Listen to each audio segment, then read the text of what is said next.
Hello everyone, welcome to the new video. इस video में हम डिस्कस करने वाले हैं about the basics of participating into a moot court competition. So ये वीडियो पार्ट्स में होने वाला है because it is not possible to explain everything in a single video, क्योंकि फिर वीडियो बहुत लंबी हो जाएगी। हेंस आई रिक्वेस्ट यू कि please subscribe to the channel so that the moment अगला इसका पार्ट आता है you get a notification and you can watch that video as well. So, at first, what exactly is a mood court competition? अब इसकी एक proper as such definition तो कहीं भी नहीं दी हुई है, बट स्टिल अगर हमें इसको डिफाइन करना है, we can define it as a court room simulation, as a court room simulation where senior judges or an elite panel which usually comprises of either sitting judges, retired judges or practicing advocates or academicians who judge you on your skills and knowledge of first advocacy skills, knowledge of law, application of facts. अब ये हमने एक some definition we tried to put it inside a definition कि moot court competition exactly होते क्या हैं, but this is not exactly what just moot court competition is all about. सबसे पहले moot court competition is something that is very important for any law student. ये बाकी कोई भी जो स्टूडेंट्स हो, means student are doing engineering ऐसे उनके लिए कोई इंपॉर्टेंस का नहीं है, but moot court law student के लिए बहुत ही ज्यादा इंपॉर्टेंट है। People usually focus, law student usually focus करते हैं on debates and other activities, but remember at the end you are going to be an advocate, or you are a lawyer, you are going to be an advocate. You have to go inside that courtroom, and so the nearest to the actual practice is a moot court. Now another criticism that people usually do, और जिसके आते वो moot court participate नहीं करते हैं, is moot court is very different from the actual courtroom. Yes, it might be different. First, it is not very different. There is some similarity, and whatever you will learn in the moot court will surely come to your help or to your rescue, and will surely come to your use when you will go into the actual practice. I can tell this from experience. But is it a waste? No, it is not a waste. It might not be very much similar. It might not be exactly similar, but it is at least most similar as compared to any other debate competition or any other such competitions. Now, the first step जिसके बारे में हम इस video में detail में discuss करने वाले हैं is, पहली चीज, हाउ टू डिसाइड कि हमें कौन से मूट कोर्ट कॉम्पिटिशन में पार्टिसिपेट करना है, which moot court competition should be participate in, because there are more than hundreds of moot court competition that take place in a year in India, including international moots and national moots. There are more than 100 of moot court competition. So it is very tough to decide कि हमें कौन से moot court competition में participate करना चाहिए। तो इस video में हम डिस्कस करने वाले हैं कि पहले how to decide the right moot for yourself, and second how to form a right team. सबसे पहले समझ लेते हैं moot court competition होते कितने टाइप के। First, if we divide into two broad categories, it will be the simple moot court competition, the second being trial advocacy competition. अब trial advocacy competition बहुत कम होते हैं इंडिया में, but I feel that they are very much important. At least आपको अपने पूरे 5 साल में या फिर 3 साल में लॉ के एक ना तो एक trial advocacy competition में participate करना ही चाहिए। Now what are trial advocacy competition? They are basically district court के criminal proceedings का एक simulation. So you have their witnesses, you have to examine them, you have to cross examine them, you have to give an opening statement under 226, you have to give a closing argument under 234, and this is all what a trial advocacy competition is. Now keeping that aside, moot court competitions. Now moot court competition first can be divided again into two parts, first being the national moot court competition and second being the international moot court competition. अब ये जो national moot court competitions होते हैं और international moot court competitions होते हैं, eight first ये मेरा हम्बल एडवाइस है to anyone, and this my personal belief, you might differ from it, and it's good if you differ. There's not a problem. But I personally believe कि before directly participating into an international moot court competition आपको at least experience ले लेना चाहिए of some good national moot court competition, at least 1 or 2 national moot court competitions. अब national moot court competitions again can be divided into first जो कि normal court proceedings वाले competition होते हैं, and second arbitration moots. Arbitration moots में procedure काफी अलग होता है, मैनरिज्म काफी अलग होता है, एंड काफी प्रोसीजर सब कुछ काफी अलग होता है as compare to the other moot court competition. जो अदर मूड कोर्ट कॉम्पिटिशन है, they can be on any subject now whatsoever, they can be either on constitutional law, they can be on company law, corporate law, competition law, they can be on criminal law, they can be on civil law, they can be on intellectual property rights, they can be on anything else, any law that you can think of. The national moot court can be on any particular law.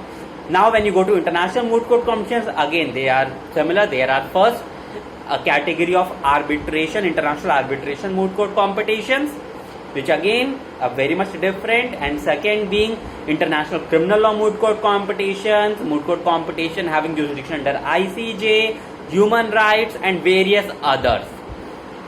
तो ये हमने broad में समझ लिया कि कितने तरह के मूट कोर्ट कॉम्पिटिशन्स होते हैं। अब कैसे डिसाइड करें इतने सारे मूट कोर्ट कॉम्पिटिशन में कि हमें किस में पार्टिसिपेट करना चाहिए। Now this is very interesting. अब लोगों को ये लगता है कि यार if I am in the second year of 5-year course, or if I am just in the third year, why should I go and participate in some international moot court competitions? Because there is a big possibility कि उसमें from other colleges there would be students from the 4th year or from the 5th year, they will be who will be having much more knowledge, they would have studied much more law than me. Trust me, doesn't matter. It doesn't matter कि वो student किस year में है। At the end what matters is कि वो जो 10 पन्ने की, 15 पन्ने की, 5 पन्ने की, 20 पन्ने की जो मूड प्रॉब्लम है, वो सबसे अच्छे तरीके से किसने पढ़ी है, और सबसे ज्यादा मेहनत उस पर किसने की है, सबसे ज्यादा रिसर्च उस पर किसने की है, सबसे ज्यादा टाइम स्पेंड उसने किस पे किया है, किसने लॉ स्कूल में सबसे ज्यादा टाइम स्पेंड किया, किसने सबसे ज्यादा लॉ की किताबें पढ़ी हैं दूसरी, उससे फर्क नहीं पड़ता है, किसने उस मूड प्रॉब्लम पे सबसे ज्यादा काम किया है, इस पे फर्क पड़ता है। So ideally you can take any moot court competition if one you have an interest in it, आपको उसमें इंटरेस्ट होना चाहिए, या फिर if you think that you can do it, trust me you can do it, but the only problem is mentally आपको ready होना है कि हाँ मैं कर सकता हूं, yes I can do it. If you are ready with that, yes you can do it, take that moot court competition, it's not a problem, आप कर लेंगे यार, बहुत ईजी होते हैं मूड कोर्ट कॉम्पिटिशन जीतना, कोई ज्यादा मेहनत की चीज नहीं है। Second, how to form a perfect team. अब यूजुअली मूड कोर्ट कॉम्पिटिशन्स में 3 लोगों की टीम होती है, most of the international moot court competition में 5 की टीम होती है, 6 की टीम होती है, 7 की टीम होती है। पर्सनली आई बिलीव कि टीम जितनी छोटी होगी उतना काम करना ईजी होगा। The lesser the number of people the easier it is to coordinate. So even international moot court competitions में even if it is allowed to have 6 members or 10 members, I personally believe 4 is more than enough. I think 4 बहुत ज्यादा होता है। आपके पास अगर 4 लोग हैं जो ढंग से काम करने के लिए रेडी हैं, that is more than enough. Please do not go for number, rather do not go for quantity, rather go for quality. Next, ये बहुत ज्यादा इंपॉर्टेंट है। अगर आप ऑब्वियसली अगर आपका ये पहला मूड है, go for some national mood. Look for some standard national moot जिसके एटलीस्ट कुछ एडिशंस हो गए हो, कोई रेप्यूटेड कॉलेज जिसको करा रहा हो। Do not just run through कि यार ये कोई ऐसे, I should not say that, but this is a reality, unfortunately this is a reality that there are number of colleges, law colleges in India which have no reputation at all, no infrastructure, no studies, no faculties, nothing. वो भी moot court competitions कराते हैं, और वो moot court competitions trust me pathetic होते हैं, they are just pathetic. उसमें पहले से फिक्स होता है कि कौन जीतने वाला है, कौन हारने वाला है। I can name a number of such mood court competition, number of such में पहले से फिक्स रहता है कि कौन जीतने वाला है, कौन हारने वाला है। बट द ओनली प्रॉब्लम, अगर मैं बोलूंगा तो maybe you know it can cause problem, so better not to speak about that.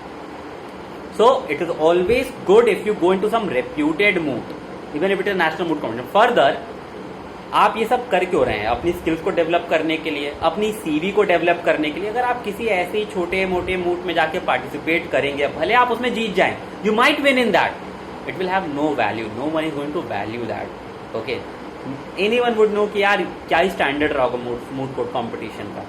Further आप खुद को, अपनी स्किल्स को भी डेवलप नहीं कर पाएंगे, बिकॉज अल्टीमेटली उस कॉम्पिटिशन में, वो उस मूट कोर्ट कॉम्पिटिशन में ना वो टीमें नहीं होंगी जो टक्कर दे सकें, जिनके पास वो खुद क्वालिटी हो. जब आप क्वालिटी के साथ भिड़ते हैं तभी आपकी क्वालिटी बनती है. नेक्स्ट, टीम अप बनाने के लिए contact people, go around, but mostly do not select people into your team just because they are your friends और you have a good bonding with them. याद रखिए, मूट कोर्ट खत्म होते होते तक वो सारे बॉन्ड टूट जाते हैं. ठीक है, तो इट इज ऑलवेज बेटर कि आप प्रोफेशनली वर्क करें rather than having personal relations, और उस पर्सन के टैलेंट पे, उस पर्सन की क्वालिटी पे उसको टीम पे रखिए, ना कि इस बेसिस पे कि यार ये मेरा बहुत अच्छा दोस्त है, इसको कैसे मना कर दूं. Next, have clarity in the team before the start of the competition itself. Have the clarity in the team कि कौन स्पीकर जाएगा, कौन रिसर्चर जाएगा, किसका क्या रोल है, कौन क्या काम करने वाला है, कौन क्या काम नहीं करने वाला है. क्योंकि एक बार जब कॉम्पिटिशन स्टार्ट हो जाता है, सबके अपने एम्बिशंस होते हैं, एंड जब वो एम्बिशंस टूटते हैं तो बहुत बुरा लगता है, एंड फिर एक मेंबर टीम से थोड़ा अलग होने लगता है, एंड उसी वक्त टीम बहुत दूर हो जाती है ट्रॉफी से. तो ये नहीं होना चाहिए.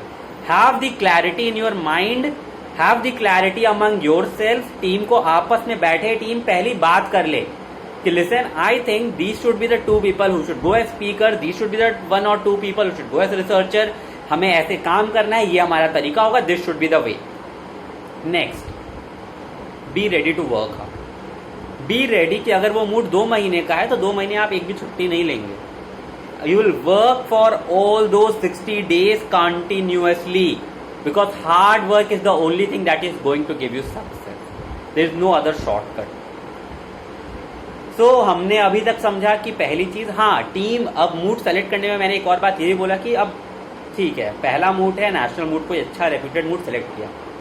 व्हाट अबाउट कि ऑलरेडी मैंने मूड कर रखा है, सेकेंड मूड करना है, थर्ड मूड करना है, फोर्थ मूड करना है.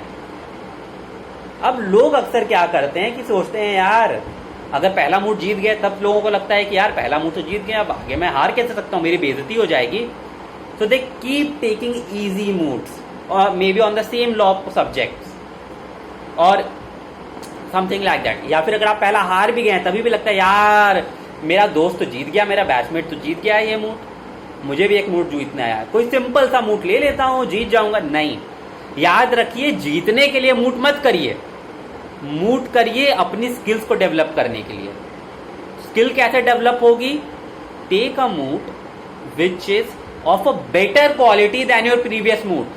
कोई ऐसा मूड जो ज्यादा रेप्यूटेड हो उस मूड से जो आपने इससे पहले किया है, तभी आप हायर लेवल पे जाएंगे. आप अपना लेवल ही नहीं बढ़ाएंगे तो आप ज्यादा सीखेंगे कैसे? आप हमेशा फिर उसी लेवल पे रह जाओगे, तो आपको कोई फायदा नहीं होना है उससे.